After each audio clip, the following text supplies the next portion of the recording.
As my journey to review 2021 films that I have not yet gotten to review on the channel continues on, we've got February and March films right now, and a lot of big names attached to these, including some Oscar winners and nominees: Allison Janney, Robin Wright, Mel Gibson, Salma Hayek. So let's talk about these movies.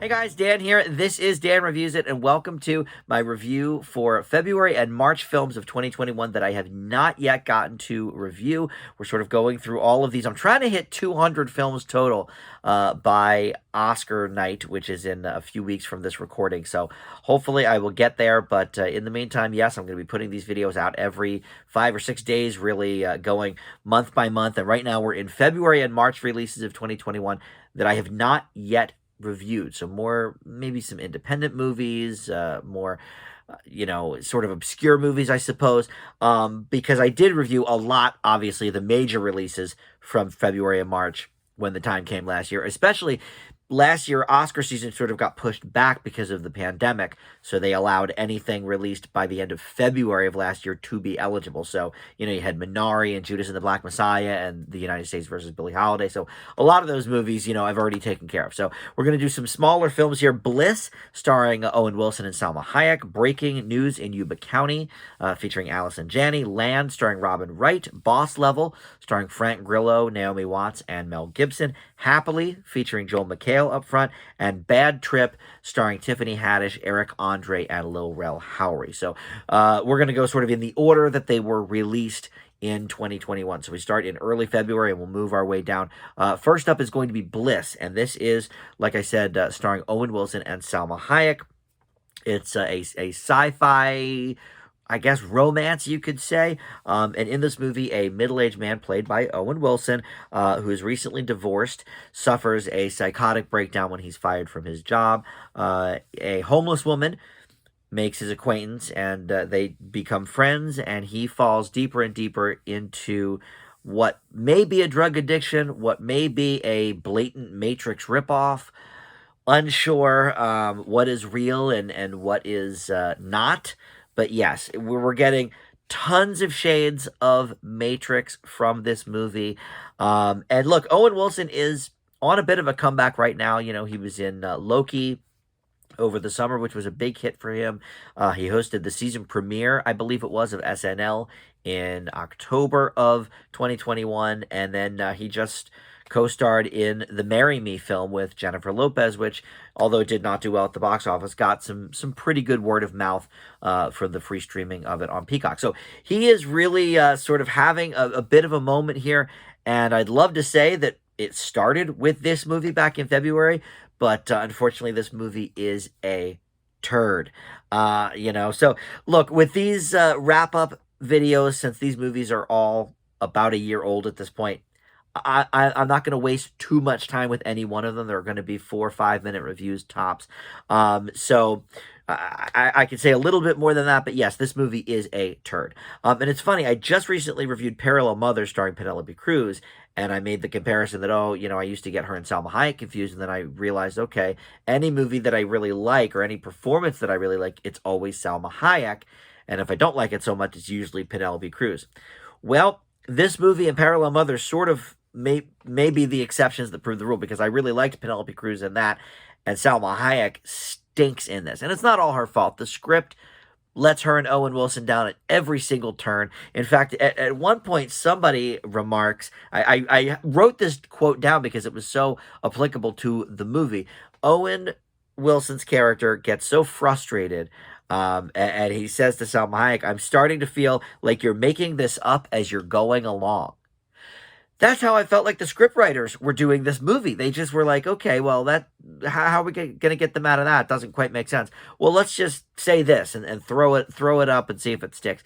And it didn't make any sense. There were a lot of twists and turns in this movie that so clearly wanted to be a Matrix copycat, and it just wasn't working really on any level. Part of the interesting thing of my journey of going through all of these movies that I missed the first time around, there are going to be some bigger hits coming up that I missed along the way. I still haven't seen Candyman. I still haven't seen The French Dispatch. But a lot of these movies are more sort of, off the beaten path, maybe a little more obscure. And there could be reasons for that. This movie stinks all the way around. The dialogue is clunky. I don't ever believe really the love story, let alone the sci-fi stuff. So Bliss gets an F from me. It's the worst one of this batch. I don't think we have any real total gems here, but that one is the worst.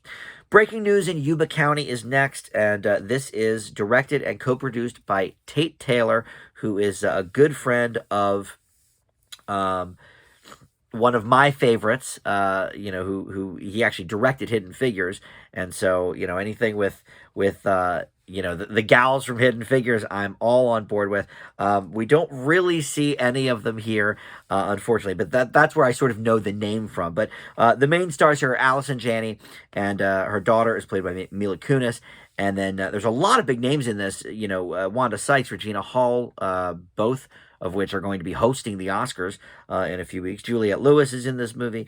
So we have this woman here, Sue Buttons, who is basically a shy, sort of timid lady who is sort of going through the motions with her life. She learns that her husband is cheating on her, and so she ends up murdering him. However, she realizes that, if I play the sympathy card of maybe he went missing, then I could get a lot of attention out of that. And the story sort of goes from there. So kind of a, I don't want to say mistaken identity, but sort of a liar, basically, wanting to get the spotlight for the first time in her life. For the first time ever, people actually know who Sue Buttons is. This movie reminded me actually a good deal of Queen Pins, which came out, I want to say in maybe September or something. That was a Paramount Plus original. Kristen Bell was in that. And it had a lot of the same feel of a crime gone wrong, and what are we actually doing here, and the people, the feds are hot on our trail, or are they cold, that they keep sort of maybe starting to get somewhere with it and then going in a different direction. It just sort of reminded me a lot of that, and there's a lot of comedies like that, and I mentioned actually some of them in my Queen Pins review. This movie is not bad, really. It's just very, very basic. And everyone does sort of seem like a dum-dum as we move along the path here. Regina Hall plays sort of the no-nonsense, sheriff. But then because of the misdeeds of Sue Buttons' now, former husband, dead husband, whatever, we learn a little bit about his criminal history. And so now all of a sudden, all of these criminal masterminds are also sort of trying to find out where this guy is and where the money is that he owes them, and X, Y, and Z. So it turns into this sort of farce in that respect. It is a comedy. I know there's a lot of dark themes here, but like Queen Pins and some of these others, it is a comedy. Allison Janney, very adept, I think we know this, at doing comedy. She did many, many years on the TV show Mom. And she plays this role very, very well. I think it's a pretty average movie overall, but it comes in at a scant 92 minutes or something. I feel sort of bad giving it a higher grade than Queen Pins. So once I look at my year-end grades, I may move Queen Pins up a little bit because I gave that a C-. But actually, I'm going to leave this one with a C. Breaking News in Yuba County. I think it gets just enough right to give it that sort of more average grade than in the negative column. So at year's end, maybe I'll up my Queen Pins grade because they are very, very similar in many aspects. But for now, we'll leave Breaking News in Yuba County with that C. Up next is Land, starring Robin Wright. And in this, she is a woman who has just suffered a loss. We do not quite know what her deal is until, I would say, about halfway, 2/3 into the movie as we get to know her better. But she decides to seek out a new life and live off the grid in Wyoming. And this actually could have been nominated for Oscars last year. It did hit the criteria. It was certainly released in time, but it just didn't quite make the cut there. Um, but it has a few good things going for it. Not least of which I would say is a decent performance by Robin Wright. She always usually kind of does a good job, and this is not quite a one woman show. There are other people here, including Damian Bashir, who plays somebody that she befriends out in Wyoming, near her cabin. But um, I had a few problems with this movie, and it took me a little while to figure out why I wasn't quite connecting with this character as I was, say, Reese Witherspoon in Wild. It's sort of a very similar story of, woman suffering, going through some solitude and carving out a path for herself to find out who she is. In that movie, Wild, of course, it was more about drug addiction. Here, it's about this other thing that I don't really want to give away, but um in both cases, they're decisions that these women have made to do this. But why wasn't I just quite connecting with this character as much as with the Reese Witherspoon character? For one thing, I'm just not sure it felt as authentic as that. Now, I'm not sure if this is based on a true story. Wild was. It was based on a book written by the woman who did the journey. So maybe that's part of it. I don't know for sure that this is not based on a true story, but I don't think it is. But this also seems kind of episodic. Certain things happen here as we go along, and every 10 minutes it's something else. Oh, there's a bad storm that messes up the cabin, or oh, she's hungry and she has to figure out how to forage for food. Robin Wright also directed this, and that maybe could be part of it too, that she was sort of playing both roles here, director and star, and maybe there was a little bit of a disconnect in that regard too. The movie is certainly not bad. I think it's probably the best of these six. But it just was not hitting for me as much as I thought it might, based on the premise, and I do like Robin Wright, so I was kind of excited to watch this. The score as well is very, very basic and bland. Both the score and the couple of songs mixed in. There's like a Bruce Springsteen song, and it's not that it didn't fit the tone of the movie, because it did, but it was too melodramatic. It was too grandiose, for what I think is a story about a woman living in a simpler way. So I didn't quite connect with that either. But through it all, look, the performance obviously is good. I always like Robin Wright, and this is another very short one. A lot of these movies are pretty short. This comes in at 89 minutes, so it certainly doesn't overstay its welcome. But I just didn't quite feel that connection with the character that I wanted to. I think there's some interesting directing choices here, but I think as a director, Wright has a long way to go as well. So I'm going to leave Land with a C+. All right. Again, that's, I think, maybe the best of this bunch. Maybe, well, we'll see. I sort of grade as I go. I do think we have something to kind of compete with that in a little bit, but it is not the next one. That's Boss Level. This stars Frank Grillo as a retired Special Forces soldier who tries to escape a never-ending time loop in which he always gets killed. So it's a Groundhog Day sort of scenario, time loop. Mel Gibson, Naomi Watts, and Michelle Yeoh are co-starring here. This movie is just brainless.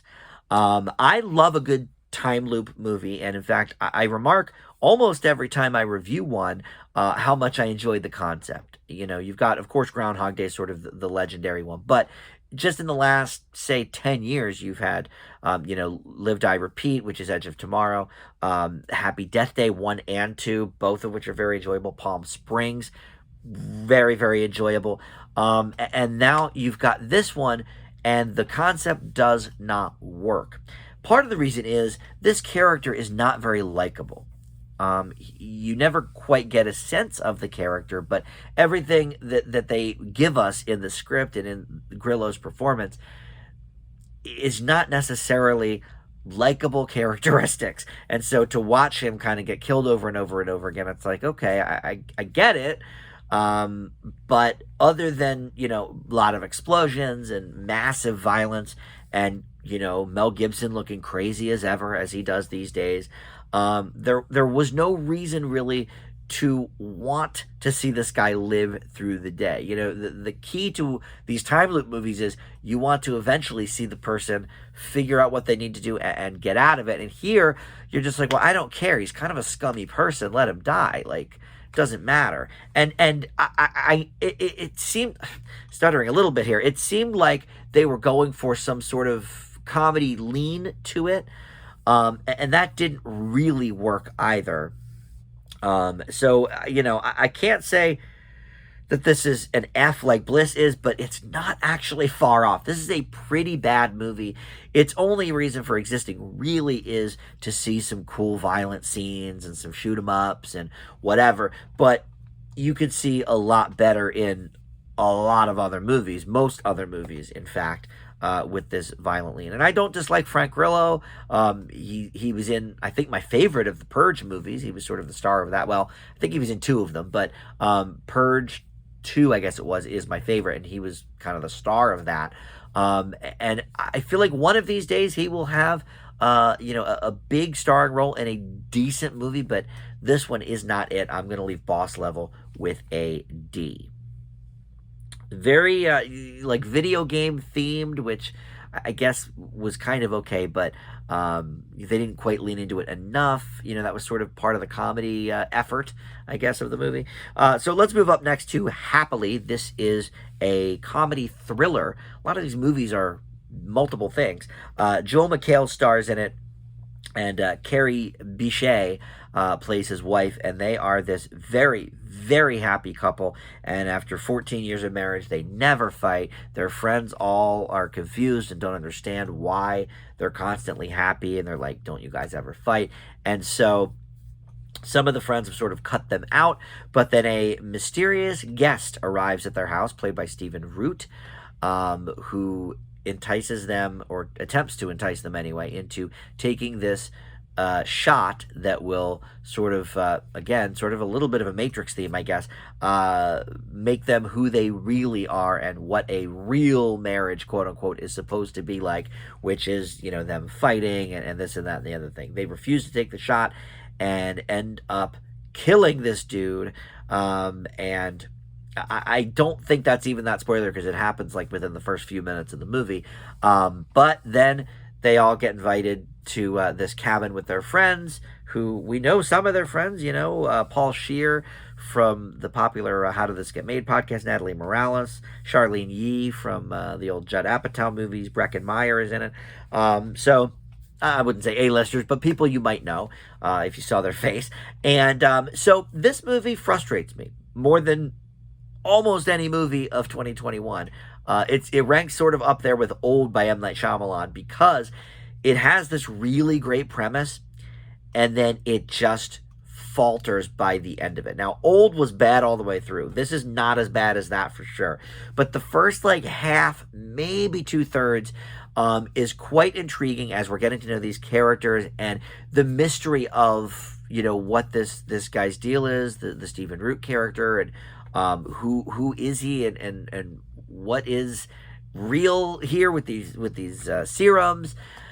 It had a lot of interesting questions, but once we get to the final third or so of the movie, everything just falls apart. The movie cannot stand on its own, because it provides no answers. And even at some point, a couple of the characters are like, we don't really care what's going on. Okay, if you don't care and you're the main character and it's happening to you, I certainly don't care. I have other things to worry about in my own life. I don't need to worry about something going on in your life if you don't care. So that just sort of collapsed the movie for me. So yeah, the ending stinks, and I always say, a really bad ending can ruin an otherwise good movie, and it certainly does here. I was intrigued to where this was going. It never quite got there, and decided instead to kind of turn around and say, well, it turns out we don't care. So it's a little frustrating. But I will say, Joel McHale is definitely more dramatic than we've seen him. Yes, there are some comedy elements to this movie, but other than a couple of snide or sarcastic comments here or there, McHale pretty much does play this kind of straight. And we don't see that side of him, and I think he does a pretty good job. I think he's believable in what his character is trying to do. But the movie on the whole, I just don't think was able to sustain the premise at all. So I leave happily with a D+. A lot of these are not great movies. I'm not going to lie, but I watched them, so I'm going to review them. So Bad Trip is what we close with. This is a Netflix original movie, and this is a comedy film, straight-ahead comedy. Oh, but it's also two things, because it is also a hidden camera prank / improv comedy film, much in the vein of, or at least attempting to be in the vein of like a Borat. But it stars Tiffany Haddish as this criminal jailbird who breaks out of jail and wants to get her brother because he stole her car, and that's played by Eric Andre, and his buddy then, Lil Rel Howery. The two of them are taking a trip from Florida to New York, so one of them can declare their love for their high school sweetheart at this art show, and all the while Tiffany Haddish's character is sort of following them and their path. Eric Andre is sort of an acquired taste. I think he's okay. I don't love him or obsess over him like some people, but I just read he's going to be, I don't know if he's going to be a permanent fixture, but the Impractical Jokers lost one of their founding members, Joe Gatto, a few months ago, and Eric Andre is going to be at least on the first episode of Impractical Jokers when it returns, and that is sort of in his wheelhouse, doing these sort of hidden camera things and pranks on people. That's sort of what the Eric Andre show was all about. I think that was on Comedy Central. But, for me, I've always found other people do it a little bit better. This is more about making people uncomfortable. And yes, Borat does that as well. But I think there's a little bit more of an art to it than Eric Andre gives us. The biggest laughs from this movie I got from the Tiffany Haddish character. No surprise there. I'm a fan. And, she's this completely sort of, I think the reason I like her character so much is because she is this totally like thugged out jailbird, like exactly what you picture, when you think of, oh yeah, she just broke out of jail, she's got the crazy eyes and the crazy hair and the tattoos, and she goes so over the top with it, really preying on people's sort of fear of that character. I am a little surprised because Tiffany Haddish is such a big name that I'm surprised that people didn't recognize her, and I imagine more people did, and they just got, that part got cut on the floor or whatever, and not in the movie. But then I thought about it, and I was like, well, you know what? My parents certainly probably would not know who Tiffany Haddish is if they saw her. And even still, forget Tiffany Haddish, they made another Borat movie 10 years after the first one, and everybody I would have figured knew Borat. So I guess there's always a few people you can find that don't know the celebrities in question. So there are some humorous moments here for sure. And one thing that I kind of liked about this movie above some of the other ones, like in the hidden camera vein, like your Borats, is that it sort of makes people look good that want to help. Like if somebody's in trouble, there are a bunch of people always willing to sort of help, and then of course they take the joke too far and whatever, the person trying to help ends up with egg on their face, and that's fine, but they're willing to help and we applaud them for it. It shines sort of a positive light on that aspect. It's sort of a twisted version of What Would You Do, the ABC show, where, they put people in real life situations with hidden cameras. So certainly got some laughs out of this. It's not reinventing the wheel though. And I think a lot of the bits do fall flat, and you're always going to run that risk with a movie like this. Because you need at least, I would say 50 to 70% of real good material to balance out the lesser than type stuff. So it's not great, but in this group of 6 movies, it is among the best. I rank it sort of up there with Land. And you know what? For trying something a little bit unique, um, I will give it that C plus grade. I'm not going to quite give it any higher than that, because I think the scripted moments really fall flat here. But luckily there's not too many of them, so I can recommend it, but just not a huge recommend on that. So I will leave that with a C plus, much like Land. So those are really the only two positives of the whole February and March wrap up. Now, again, I reviewed a lot of movies at the time that were more positive. Minari was very good, and To All the Boys 2, and there were a lot of movies in February and March that were perfectly fine. I put reviews up of those, but for these 6, it's kind of slim picking. So ones maybe to avoid, unless any of them sounded intriguing to you. But there you go. Maybe see Bad Trip if you want a little laugh one day. But that will do it. So next up, we're going to do April and May. And then I think because theaters started really opening back up in June, I think we're going to do sort of each month after that by itself. I think there's 5 or 6 movies for each month after the next set. So keep it locked on the channel. We've got a lot more movie reviews before we close out the 2021 review season. So thank you for watching. We'll see you next time. Bye.